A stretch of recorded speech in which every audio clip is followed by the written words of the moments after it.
नमस्कार प्रणाम दोस्तों। रियल टॉपिक पे रियल न्यूज।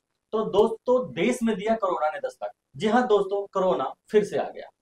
घबराने की जरूरत नहीं है और पैनिक होने की जरूरत नहीं है, क्योंकि अब तो हमारे पास इसके ट्रीटमेंट है, वैक्सीनेट है आप लोग। तो घबराने की कोई जरूरत नहीं है। पिछली बार जो लोग पैनिक किया गया था, इस तरह से पैनिक ना होना। जी हाँ दोस्तों, देश के अंदर अभी कम से कम 350 केस एक्टिव हैं, जिसमें से 4 राज्य ऐसे हैं जहां से कोरोना के पेशेंट दबा गया है। महाराष्ट्र, गुजरात, हरियाणा और उत्तर प्रदेश। दोस्तों, उत्तर प्रदेश के गाजियाबाद से कल ही 4 एक्टिव केस पाया गया है। तो दोस्तों, कोरोना एक ऐसी बीमारी है जो अब जिंदगी के साथ जुड़ चुका है और ये जाने वाला तो है। ठीक उसी तरह जैसे हम लोग को वायरल फीवर होता है, जैसे किसी टाइम पे प्लेग हुआ करता था, चिकनगुनिया हुआ करता था, तो ये एक आम बीमारी की तरह आप इसको लिया जाए।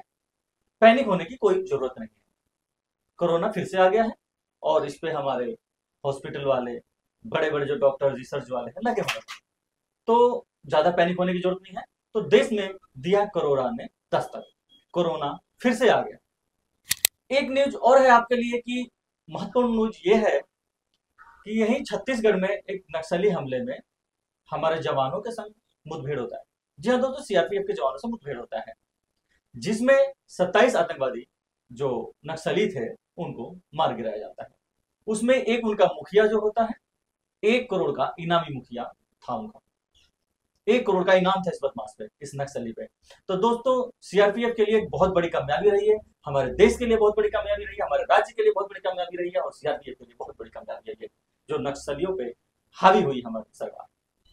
तो दोस्तों, ये जो नक्सली मुठभेड़ हुआ, ये छत्तीसगढ़ के नारायणपुर जिले में हुआ था, जिसमें बसवराम और केशवराव, हिडम्बा, ये 3 ऐसे खुखार नक्सली थे जो कि ये माओवादी संगठन के थे। जी हाँ दोस्तों, इन पे पूरे संगठन पे 10 करोड़ का इनाम था। ये माओवादी संगठन भाकपा का संगठन है, वही भाकपा जिसके लाल झंडे पे आपने हंसुआ और हथौड़े का निशान देखा होगा। तो इन संगठन को खत्म करने में सीआरपीएफ का पूरा पूरा योगदान रहा है और हमारे देश का पूरा सहयोग रहा है। बहुत बड़ी कामयाबी हमें मिली है।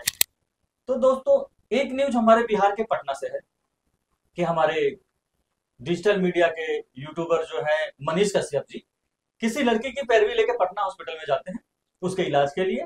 लेकिन इलाज तो हुआ नहीं। उससे पहले उन्होंने देखा कि हॉस्पिटल की अर्थव्यवस्था इधर से उधर हुई पड़ी है। उसकी व्यवस्था पर उन्होंने सवाल उठाया, जो कि हॉस्पिटल के डॉक्टर को ये पसंद नहीं आया, वहां के सीएमओ को पसंद नहीं आया। उन्होंने मनीष कश्यप को दोस्तों बंधक बना लिया। एक कमरे में 3 घंटे मनीष कश्यप को बंधक बना कर उनके साथ टॉर्चर किया गया। उन्होंने बताया कि मेरे संग कुल 100 डॉक्टर थे जिन्होंने टॉर्चर किया। उस टाइम वो डिप्रेशन में चले गए, उनको अस्पताल के अंदर एडमिट कराना पड़ा। और 2 दिन बाद मनीष कश्यप जब डिस्चार्ज होते हैं तो उन्होंने बताया कि इससे अच्छा तो मुझे वो मार देते, इतना जलील किया मुझे, इतना टॉर्चर किया मेरे साथ। अब निकल गया हूं तो सर पे कफन बांध के निकला हूं, अब एक एक को छोड़ूंगा नहीं, एक एक को छोड़ूंगा नहीं। वही कुछ अफवाह भी आ रही थी कि मनीष कश्यप ने बोला कि बीजेपी छोड़ दूंगा तो मैं ये कर दूंगा वो करूंगा, ऐसा कुछ नहीं है दोस्तों। मनीष कश्यप एक युवा पीढ़ी के वो पत्रकार हैं जो हमारे यूट्यूब के जितने भी पत्रकार हैं, सोशल मीडिया के जितने भी रिपोर्टर हैं, उनके लिए एक प्रेरणादायक है। जी हाँ दोस्तों, आइए चलते हैं अगले न्यूज पे। मिलेंगे कल फिर रियल टॉपिक पे रियल न्यूज के साथ। धन्यवाद।